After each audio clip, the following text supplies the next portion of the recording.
सूरह बकरा आयत नंबर 51। आऊज़ु बिल्लाहि मिनश शैतानिर रजीम, बिस्मिल्लाहिर रहमानिर रहीम। व इज़, वा का मीनिंग होता है और इज़ माना होता है जब। व इज़ और जब। वाअदना माने होता है वादा लिया, ना का मीनिंग होता है हमने। वादा का मीनिंग होता है वादा, ना का मीनिंग होता है हमने। तो वादा लिया हमने या वादा किया हमने। मूसा माने होता है मूसा अलैहिस्सलाम कि नबी और पैगंबर थे उस वक्त के बनी इसराइल की तरफ। अर्बाईना माने होता है 40। लैलतन माने होता है रात, लैल रात को कहा जाता है। तो इत्तखज़्तुमुल माने होता है बना लिया तुमने।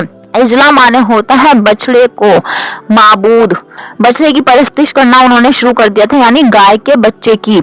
मिस्र वाले गाय की परस्तिश किया करते थे। जब मूसा अलैहिस्सलाम ने रेड सी को पार किया है तो उसके बाद अल्लाह ताला ने 40 रातों का वादा लिया था। कुछ मुफस्सिरीन ये बयान करते हैं कि रातें 30 थी और 10 अल्लाह ताला ने बढ़ा दी थी, लेकिन मूसा अलैहिस्सलाम अल्लाह ताला के बुलाने से पहले ही चले गए थे। तो अल्लाह ताला ने डांटा है मूसा अलैहिस्सलाम को, तुम्हारे बाद तुम्हारी कौम शिर्क करने लगी है।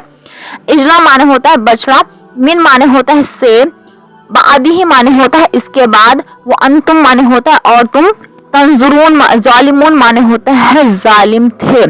सामरी एक जादूगर था जो कि मिस्र से ही आया था मूसा अलैहिस्सलाम के साथ, जिसने की सोने को पिघलाकर एक बछड़ा बनाया और उसमें से आवाज आती थी।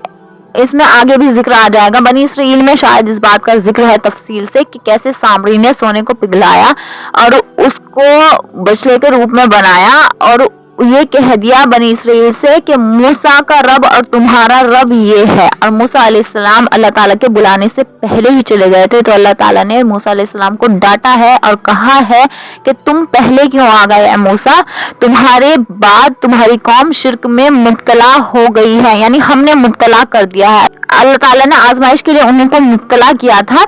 हारून अलैहिस्सलाम को छोड़ के गए थे मूसा अलैहिस्सलाम, लेकिन हारून अलैहिस्सलाम की बात नहीं मानी। अल्लाह ताला से मिलने की खुशी में मूसा अलैहिस्सलाम अल्लाह ताला के बुलाने से पहले ही चले गए थे, तो इसीलिए उनको डांटा है।